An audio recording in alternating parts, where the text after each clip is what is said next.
So, our first and only review of the day is going to be for the television series Interview with the Vampire. Now, people might remember Interview with the Vampire for being the movie, being very famous for starring Brad Pitt and Tom Cruise, which actually this year would be its 30th year anniversary, actually, of that film. Have you seen the film Interview with the Vampire there, Yeah, Iris? I have, and I actually seen it when I was like 11 years old, which I probably shouldn't have. Like I watched it in secret. My parents like didn't want me to see it, but I was kind of like enamored by Brad Pitt and Tom Cruise, so it was kind of like I was in love with them both. But I like even at that age, like I wasn't like 11 years old, but I think it was like a very easy movie to follow. Like it wasn't like it didn't I think delve into very complicated concepts. And after like I watched it years later, like when I was in my early 20s, and I still wasn't as impressed as I was as the rest of the world seemed to be. So I'm not really like I can't say I disliked the movie, but I'm not like a really huge fan of it. They kind of steered away from the queer relationship between Louis and Lestat, and at the time it would be like too scandalous, I think, to make it like two of the biggest movie stars. Maybe they couldn't have an on-screen kiss at the time, but I think they kind of like picked the easy way out, and it wasn't as impactful as it could have been. So I'm not like a really huge fan of the movie, honestly. Okay, interesting. I've seen this movie. It's been a very long time since I've seen Interview with the Vampires. I haven't seen it very well. It makes me interested to want to go kind of watch it again after seeing the show. Yeah, I think yeah, definitely. I really think you should because it's really changes your perspective of it. Mm, yeah, and like I said, this was I knew I watched this very kind of early on. I think I was a teenager when I watched it. Yeah, big stars in this. I mean, it had Brad Pitt, it had Tom Cruise, who were big stars. It also had a very young Kristen Dunst in it, who was Claudia Oh, in she it. was perfect. I think she might be the best thing that came out of that movie, really. And you also had, I believe, also Antonio Banderas also was in this as well. He was also in the film. So yeah, you had a stacked cast of people in this movie. So yeah. Oh, I think I hear it still. I hear myself on your end there. Oh, really? Should I? Yeah. Yeah. And so the movie had a very stacked cast there with the film. So now they've done a television adaptation of Interview with the Vampire, and AMC they said they're doing basically this is the Anne Rice universe they're doing that they're going to do the Vampire Chronicles. Then plus they're going to do they're also doing the Mayfair Witches, and it's all kind of going to be connected there. So that's where you can watch this show on AMC. That's where it's airing, but it also where I watched it is on Netflix, so you can also check it out there. The very first season is on Netflix of Interview with the Vampire, but if you want to see the second season, you would have to watch it on AMC and subscribe to the AMC Plus or whatever their streaming platform service is called there. Yeah, AMC Plus there, with their streaming platform. So what is Interview with the Vampire about? So the series, much like with the movie and with the book, it chronicling two different periods of time. You see a future timeline, you see the future where it's Louis, who is doing an interview with somebody, and he's talking about his life, and he's describing his life to this interviewer. And when he's telling him about his life, it flashes back to back at his time in New Orleans, in Louisiana, before he got turned into a vampire, and then his eventually getting turned into a vampire by the vampire Lestat here. And so in this show version, you have Jacob Anderson who's playing Louis. People might know Jacob Anderson. He was Grey Worm in Game of Thrones. People might recognize him for that. And then Sam Reed plays Lestat there. Now, I haven't not seen this actor before, but looking at his resume, he's been in quite a bit of things there, but I have not seen this actor before. Iris, you being a person who's seen the book, I mean, you've read the books, you've seen the show, you've seen the movie. How Mhm. well do you think that these two lead actors do well at portraying Lestat and Louis there?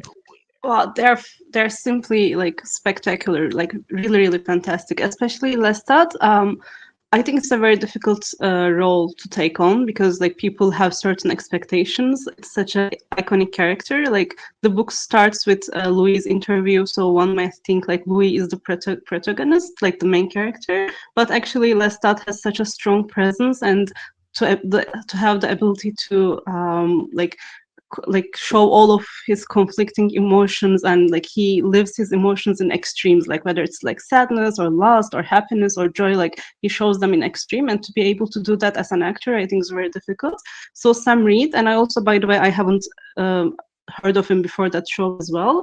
I think he is Lestat. Like I think this is the common consensus among the fans of the book and the movie as well. Like he is Lestat. If Anne Rice was alive, I think she would just like fall in love with this actor because he like he channels the character so well. And Jacob Anderson as well. I think like his portrayal of Louis is a bit more nuanced, more like layer. There are like more layers to it. It's more of like a silent performance because Louis is someone who spent his life like suppressing his feelings, like whether it's that like he's gay and he cannot tell this about this to his family, and like he can't show his anger the same way the Lestat does. Like he has to suppress his emotions. So it's I think more of a like a layered silent performance, and I think he does it like very elegantly and like in a very delicate way. So I think like those two actors, like I don't think if the show would be the same without them. Really, it's like great casting. I don't know if they give awards for casting, but I think whoever found those two actors and casted them in this role, they deserve an award. They're really amazing. Yes. And with, Anne Rice, she did have heavy involvement in the development of the show, right before she passed away. She passed away, a few years ago. She passed away in December 2021. So yes, Anne Rice did. But before she did pass away, she did have a lot of involvement with the show. And it's interesting, Iris, you're also, very involved with the fan base of this show. And some people might go like, with the race change of this, Louis is now being played by a black actor. Um, what was kind of the reaction to that from the fan base there? The race change that's the case for Louis and also Claudia. What was kind of the reaction there? I think most people were really excited about it because like Louis in the books is a bit of a like a okay, it is his interview, but he's kind of like a background character, like a just a narrator who tells these stories. But when they did this like race change both for Claudia and Louis, it's like created an interracial dynamic on the top of the like the already interesting like relationship dynamic. So I think it's also amazing to see New Orleans in 1920s from like a black character's point of view because New Orleans in 1920s was like a very difficult place to be a black gay man, and I think that part of the show is like also very well represented and shown as well.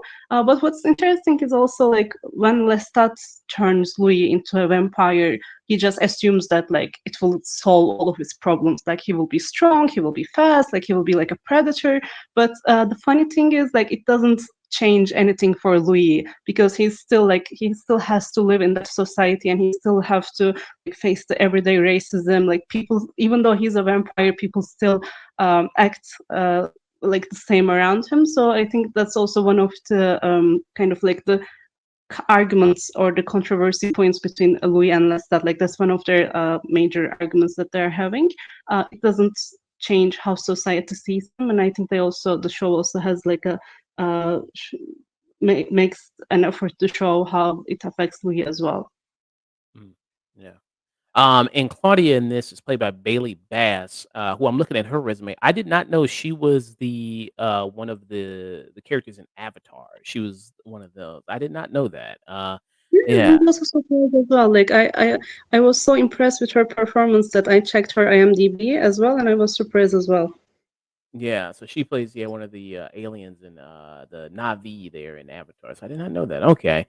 Yeah, and what is because in the books, I know, and then also they show that in the movie that Claudia is supposed to be about, what, 12, 14, and then, Oh no, like six or seven. oh, 6 or 7. Oh, okay, Yeah, yeah. she's a really little kid in the books, like 6 or 7 years old. Ah, okay, and then in the show, they have it where she's, like, 18. Was that a problem Uh, at all for you? No, not at all. I think they made the right call because, like, it would be very difficult to work with a 6-year-old child, like, considering like how much blood is there, like, and how much violence is there. And also, I think like as like at the show, she's 14 years old, and it's kind of like a teenager age, and I think she has more like turbulent emotions, which makes it for a better like story, better narrative. And basically, she's frozen in time, so she's frozen at the body of a 14-year-old, which I don't think any of us would want to be frozen at age 14. It's like a really, really ugly age to be in. Like your body is changing, your like thoughts are like like you have stormy thoughts, and you have all these like changes happening to you, both physically and mentally. So I think they did the right choice. They made the right choice because it's adds so much to her character. I was really happy that they aged her up because it's like the actress herself can also do more with the role. Mm. And, in the movie, Kristen Dunst, she was 11 years old when she, Yeah, started. I knew that. Yeah. She's so talented though. Like I think it was her first big break, and Mm. like she was acting against like Tom Cruise and Brad Pitt as like an 11-year-old girl. It's like such a huge responsibility, and I think she was fantastic. Yeah, she was really good in that. Yeah, she was really great.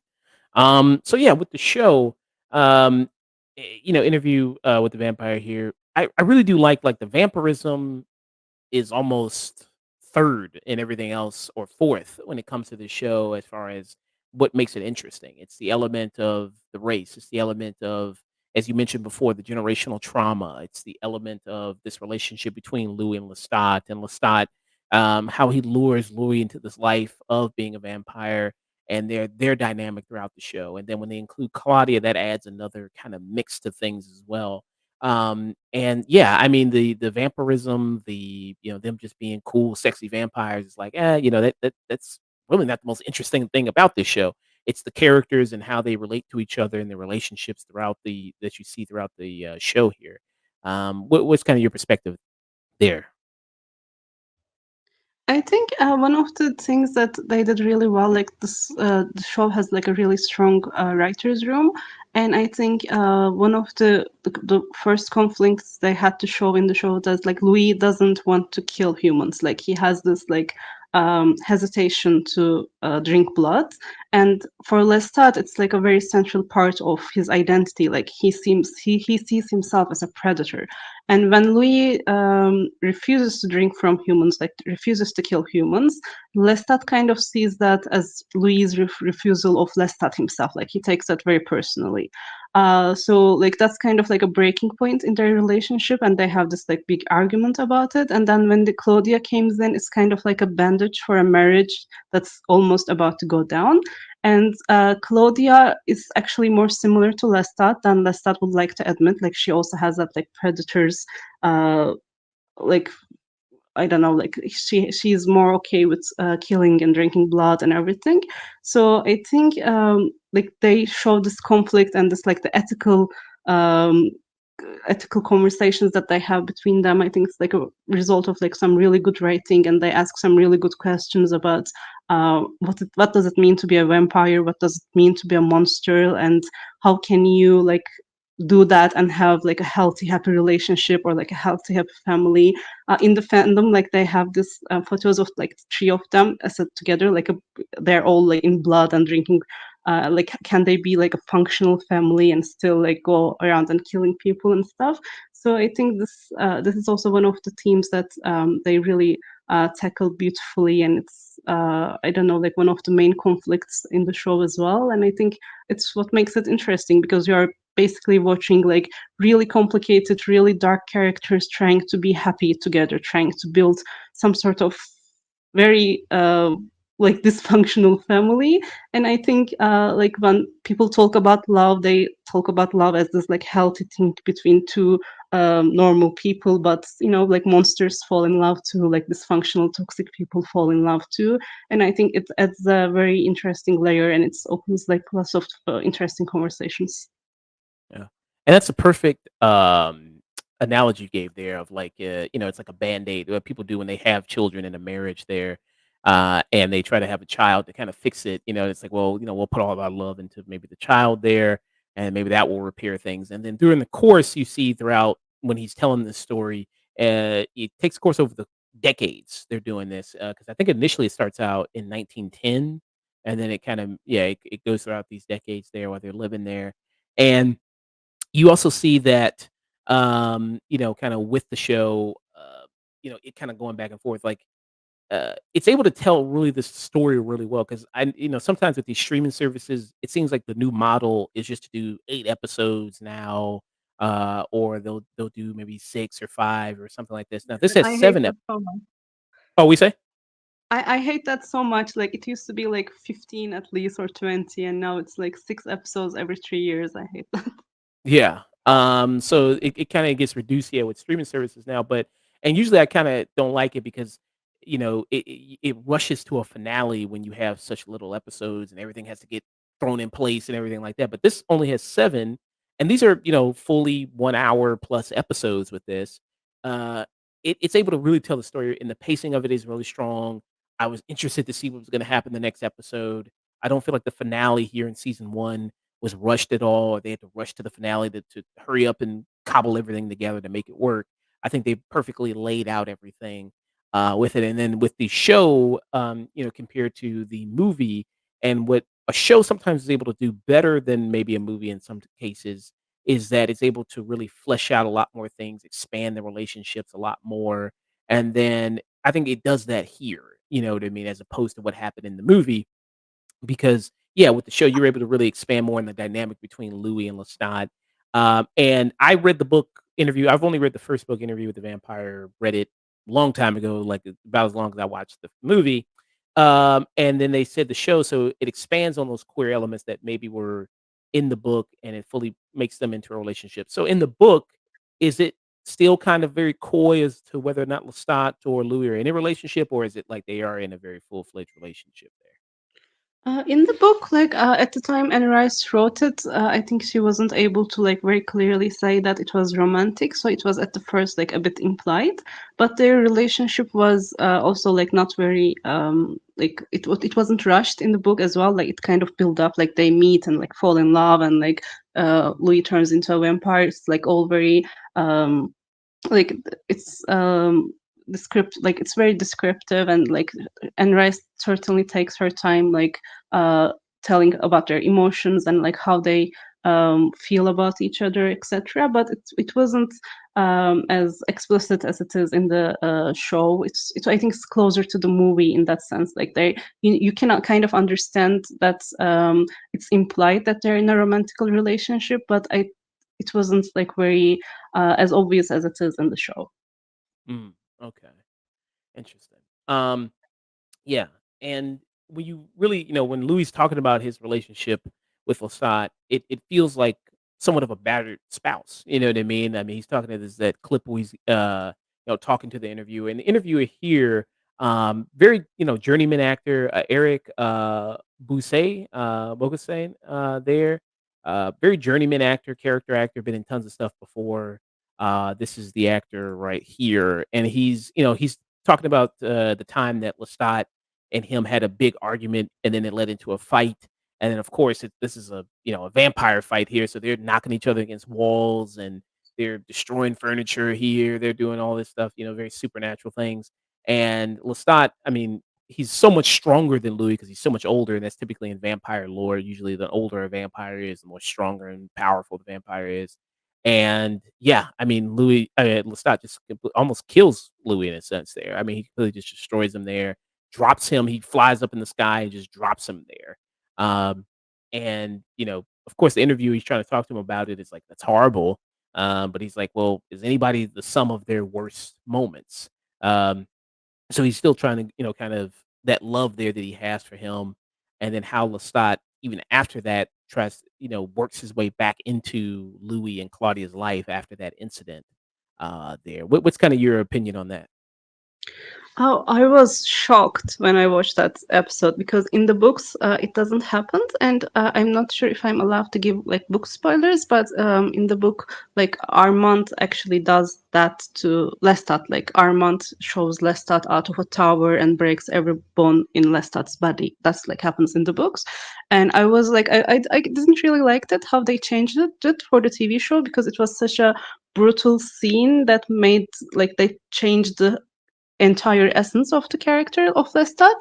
I feel like the Lestat in the books would never do that because he just like simply loves Lee so much, like he wouldn't be able to like bear. He wouldn't bear to like hurt him that much. So it was quite a shock. At first, like I've watched it, I think like they did it for the shock effect, and I wasn't very happy with it.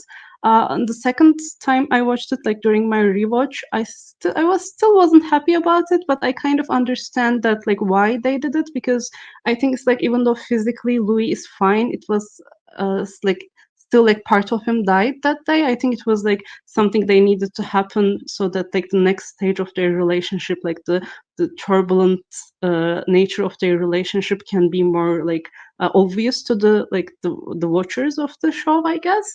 But guys, I'm still not like 100% happy about it because I think it's like such a big change from the books. Like for example, aging up Claudia was like a minor change that had like a positive effect, but I think it was kind of like a change of the essence of a character. Like most of the fandom, I think, also feels the same way. Like especially people who read the books are saying like that never would have happened. Like the Lestat in the books would never do that.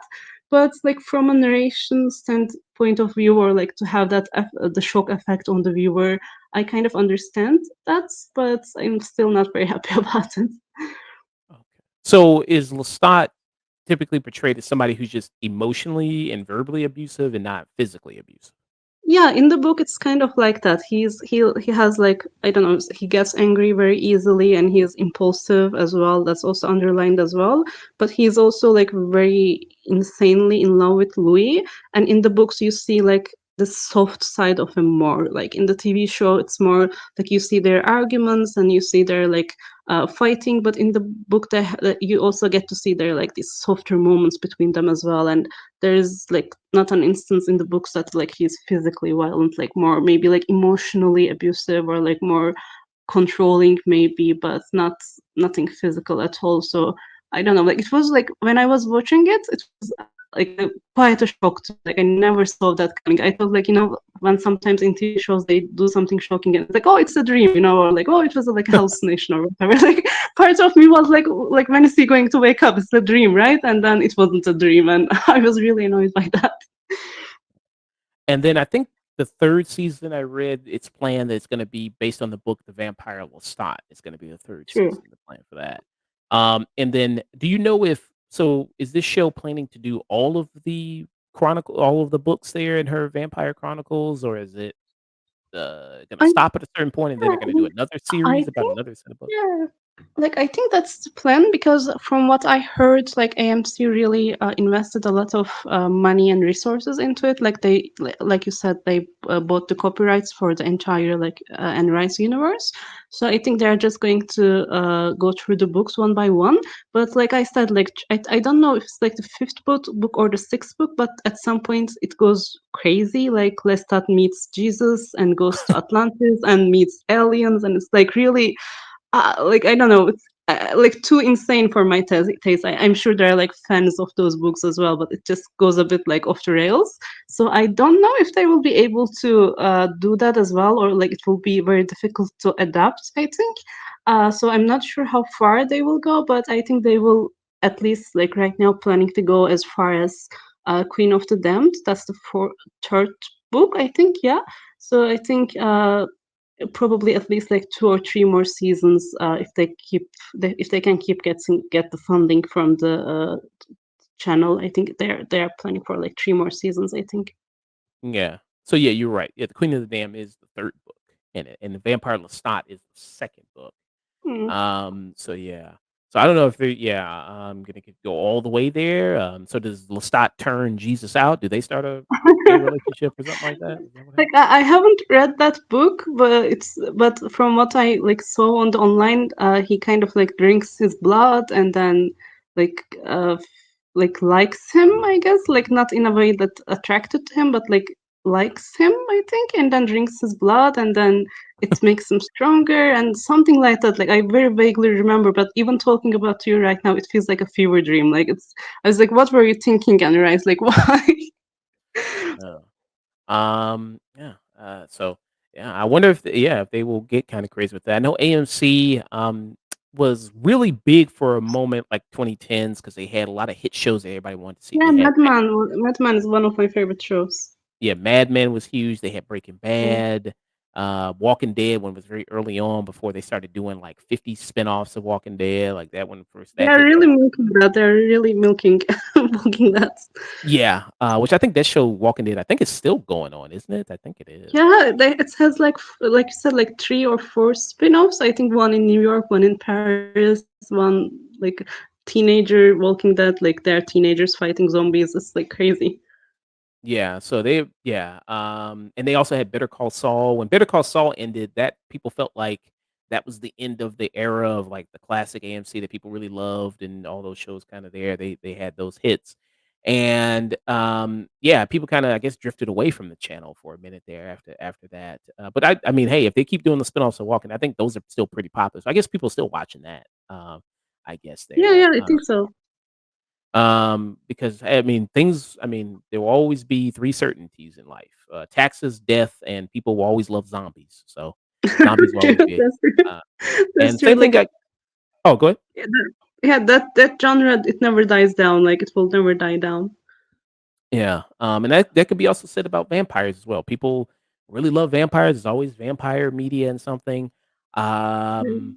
Especially with Halloween coming up right around the corner, it's like one of the most sold out Halloween costumes, like are vampire costumes. Like every year, it's like no matter how many new costumes you make, like it's a classic.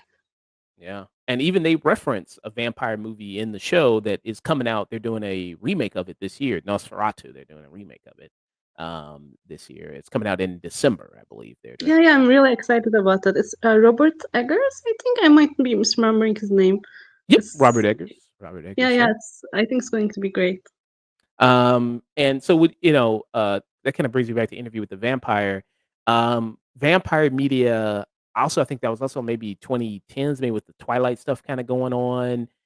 Vampire media felt like it was everywhere. It was very oversaturated. Do you feel like, with Interview with the Vampire, it's more of a breath of fresh air because it feels like I haven't really seen vampires much in media recently. I feel like shows, movies wise. Maybe I'm missing something. I feel like there's been a good amount of break between vampire stuff. What's your thoughts? Yeah, definitely, definitely. I think like you said, like Twilight was the last one that's made like a huge cultural impact, and it was like I don't know, like vampires were like shining in the sun or something. It was weird. And then like there was like a really sometime that they didn't really have like a huge impact. Like I think there were like few shows like Vampire Diaries and like Mhm. the originals and stuff like that, but they didn't really have like any like cultural impact to speak True of. Blood. There was True Blood was really Oh, big True for a little. Blood. Yeah, yeah, I remember that as well. Yeah. But I think with this show, I think they are like showing it with all its like ugliness and like violence. Like if you remember the first episode, like with the priests in the church, like it's quite gory. It's quite like explicit. So I'm really happy that the show is embracing that part of the vampires being like I don't know, like basically monsters. Like they're killing and they're drinking blood and they are living such long lives that maybe human lives have no value to them or like it's more like it doesn't shy away from like the more like philosophical or like ethical questions that comes with this creatures. So yeah, I think it's kind of filling a gap in the market, so to speak. Like there hasn't been like a proper vampire show in such a long time, so I think I really hope it reaches more audiences, really. Yeah. Are you more of a vampire person or werewolf person? You more vampire? Oh, definitely, definitely vampire. Like I love dogs, I love wolves, but Mm, vampires are more fascinating to me. okay. Yeah. Yeah, and yeah, with the show, I mean, as good as it is, the performances are outstanding. With later towards the season, when it gets into a kind of a intellectual match between Claudia and Lestat, that is really good because they're starting to battle for Louis and his affection and his love, and he has to, they want him to kind of pick between the two. That is really great, and there's a great scene where they're having a chess match And they put you see that Lestat and Claudia play chess constantly uh, throughout the season, and then there comes towards I think the penultimate episode where she ends up beating him in chess there, and he completely just kind of freaks out. I got the clip right here. Really good performance here. I mean, and the arguments also between everyone is also really amazing. Let me play this clip right here. Wait. No, that can be. The secret is Louis. Also, by the way, the vampires can telepathically communicate with each other. The only rule is that if the person's your maker, you can't read their mind. Yeah, they have that there. Do you think that the powers in kind of the Antichrist vampire? Do you think they have too many powers to do different things? Yeah, when Lestat started flying, I was a bit like, wait, what? And then he can also like move objects with his mind and like make fire as well. And it's like maybe too OP. I don't know. Like at some point, I started to think they might have made them too strong. Yeah, because like he can do that thing like if you ever watch the X-Men movies, he can do the Charles Xavier thing where he can like Yeah, freeze everybody in the room and things like that. like few Yeah. X-Men combined in one. Like too many X-Men powers in one person. Like movie, I think also it's not a spoiler, by the way. Please, like, don't worry about it. I'm not going to spoil anything because I know you haven't watched season two. But in the there was like a little teaser for season three, and in that season three trailer, Lestat can manipulate technological objects like a camera. Makes a camera zoom in and zoom out, and that was also like a quite a shock as well. Like to have like it's kind of like a Mm. Eric from X Men power, maybe I'm not sure yet, but that was also quite a surprise to me. Yeah. Yeah, they vampires have a lot of powers, as you see there. But, It's like actually, I can't believe I'm such a huge chess fan, and I love playing chess. And the game they're playing here is called it's like an Italian game known as Lucchini Gambit. It's like a very like I don't know. It's like if you Google the name, the Lucchini Gambit, it actually gives lots of like between the lines information about the relationship between Claudia and Lestat. So it's not like a random game. It's like a known game among the chess community. okay, interesting. Thank you for that insight. Thank Yeah, yeah, just a little tidbit. On one side, Rook on the other. You want to kill him too, and you will enjoy doing it.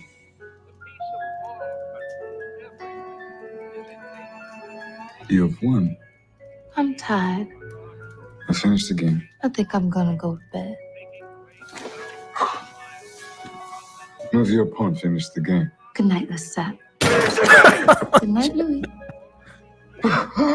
She was right. Spoiled, selfish, thankless, It was inevitable. heedless, disagreeable, obnoxious, repellent, unkind, loyal to the core. Oh, fuck, come on, Every ship that sails the sea.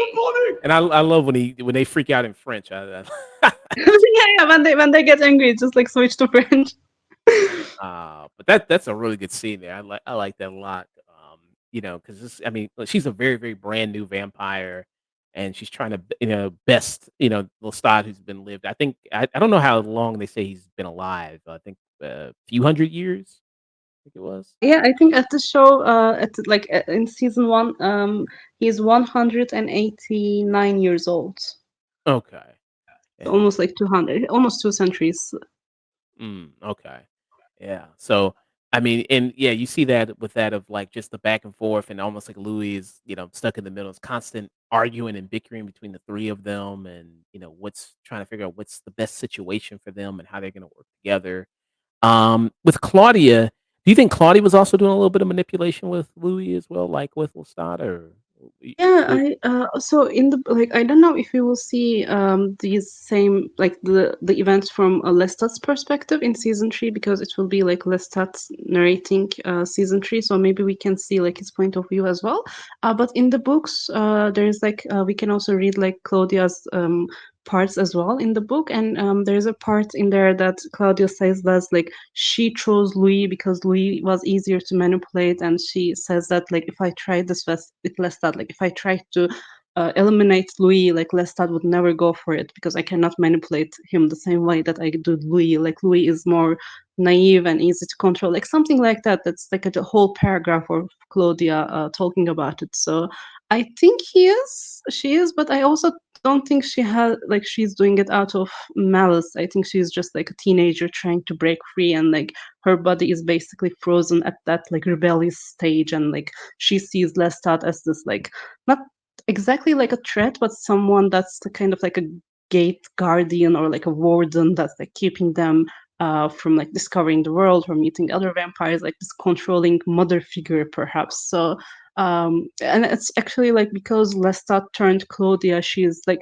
she calls him Uncle Les, but actually the role Lestat's role in Claudia's life is more of like that of a mother, and like by turning Claudia, he basically like gave birth to her. Like turning can be like a metaphor for giving birth. So I think Lestat is this like controlling mother figure in Claudia's life, and I think like she's like a teenager trying to break free. Mm. Yeah, because like she's stuck at that perpetual age there. Rebellious age, exactly. Like the age where you hate your parents and you're like, I hate you. Like I hope you die. Yeah. And you see all those emotions, all those feelings, the hormones all at the peak at that age, and then it's even Yeah, just amplified. frozen. Yeah. Yeah, and amplified with the vampire ability there. And she does a really Bailey Bass does a really good job as well, acting off of the both of them, and then there's some great scenes. The scene on the train, where Oh he goes, yeah, that was uh, insane. yeah, Lestat goes to retrieve her. That's really good. The actor Sam Reed, his ability to go from being intimidating and then charming and then scary. It's just his ability to kind of switch between all those different emotions. And then even in the chess scene, you see he can be have these blow up moments there. If he can lose his cool and rein that kind of in there. Yeah, That's all really. exactly. And I think it's like as a like it also as an audience it keeps you on your toes as well. Like you're always watching Lestat, like wondering, oh, what's he gonna do next? Like what is he gonna do next? So I think it also keeps us on our toes as audience as well, I think. Mm, yeah, which I very much appreciated there. I don't know if this has been nominated for anything awards, performance wise, there, but I could definitely see it for some of these people. I don't know if it has enough attention. Fortunately, no. Like every year, like on Twitter, it's like, oh, they have been like there's this discourse going that oh, they have been robbed, like they haven't been nominated for any Emmys. I think like season one was maybe they were just like trying to find their footing, but I think season two should definitely yeah, it should have been nominated for a few Emmys at least. I think. Yeah. Do you think season 2 is better than season 1? Oh, for sure, like 100%, definitely. I think you're going to love it. Okay. So yeah. So what would be your final thoughts and rating for season 1 Interview with the Vampire? What's your favorite episode from season 1 of Interview? My favorite one, I think, is the last one, the final episode, because there's so many like plot points that you never see coming. Like there are like twists and turns, and there's like so much at stake. And as someone who read the book, I know that they go through with their plan. I'm not allowed to give spoilers, right? I cannot say what the plan is.